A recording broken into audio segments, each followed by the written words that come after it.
ચાલો આજે ક્રિકેટની દુનિયાની એક એવી ગજબની વાત કરીએ જ્યાં માત્ર એક આંકડો બે અલગ અલગ પેઢીઓની આખી વાર્તા કહી જાય છે. આ ખાલી એક નંબર નથી પણ એક અદ્ભુત કહાણી છે. અને એ રહસ્યમય આંકડો છે 29. હા, ખાલી 29. હવે એમ થશે કે આટલો સામાન્ય લાગતો આંકડો ક્રિકેટના બે મોટા નામોને કેવી રીતે જોડી શકે?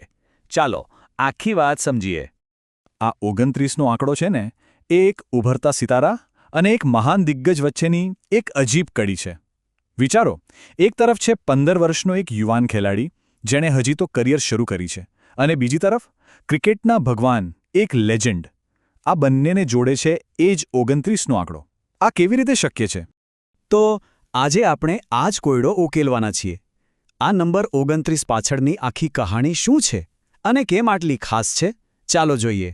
મુદ્દો એ જ છે, એક ખેલાડી જે હમણાં જ આવ્યો છે અને એક લેજેન્ડ જેણે વર્ષો સુધી રાજ કર્યું, એમની વચ્ચે શું કનેક્શન હોઈ શકે? ઉંમર અને અનુભવનો આટલો મોટો તફાવત છે? ચાલો આ સવાલનો જવાબ શોધીએ. ચલો વાર્તાના પહેલા પાત્રથી શરૂઆત કરીએ. વાત છે એક યુવા અને ધમાકેદાર બેટ્સમેનની, વૈભવ સૂર્યવંશીની. તો આ છે વૈભવ સૂર્યવંશી, રાજસ્થાન રોયલ્સ માટે રમે છે. ઉંમર કેટલી? માત્ર 15 વર્ષ.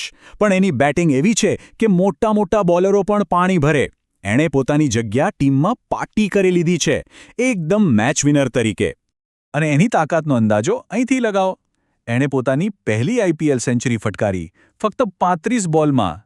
આ કોઈપણ ભારતીય ખેલાડી દ્વારા ફટકારાયેલી સૌથી ઝડપી સદી છે. એની આક્રમક રમતનો આનાથી મોટો પુરાવો શું હોઈ શકે? અને વાત અહીં જ નથી અટકતી. એની પહેલી 8 આઈપીએલ મેચોમાં એનો સ્ટ્રાઇક રેટ જુઓ, 218.87. આ તો જાણે દરેક બોલને બાઉન્ડ્રી બહાર મોકલવા જ આવ્યો હોય એવું લાગે છે. ખરેખર ગજબની અસર છે એની રમત પર. અને હવે આવે છે આપણું કનેક્શન. વૈભવે એની કરિયરની માત્ર 8 જ મેચમાં 29 છગ્ગા ફટકારી દીધા છે. હા, 29. આ આંકડો બરાબર યાદ રાખજો, કારણ કે હવે વાર્તાનો બીજો અને એટલો જ રસપ્રદ ભાગ શરૂ થાય છે. તો ચાલો હવે સિક્કાની બીજી બાજુ જોઈએ અને વાત કરીએ ક્રિકેટના એ દિગ્ગજની, માસ્ટર બ્લાસ્ટર સચિન તેંડુલકરની. અને અહીંયા જ આખો કોયડો ઉકેલાય છે. સચિન તેંડુલકરે એમની આખી આઈપીએલ કરિયરમાં બરાબર 29 છગ્ગા ફટકાર્યા હતા.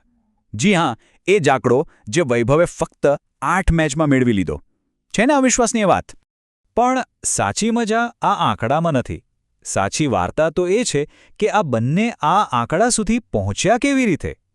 કારણ કે એમાં એક એવો ટ્વિસ્ટ છે જે પેઢીઓના તફાવતને બતાવે છે અને આ કહાણીને એકદમ ખાસ બનાવી દે છે. તો આ રહ્યો એ જબરદસ્ત ટ્વિસ્ટ. વૈભવે જે બોલરોને 29 છક્કા ફટકાર્યા છે, એમાંના ઘણા એવા છે જેમણે વૈભવના જન્મ પહેલાં જ પ્રોફેશનલ ક્રિકેટ રમવાનું શરૂ કરી દીધું હતું. અને બીજી બાજુ સચિને જે બોલરોને છક્કા ફટકાર્યા, એમાંના ઘણા એવા હતા જેઓ સચિનના ડેબ્યુ પછી જન્મ્યા હતા. આ વાત આ આંકડાને એક અલગ જ લેવલ પર લઈ જાય છે. જરા આ ટાઈમલાઈન પર નજર કરો.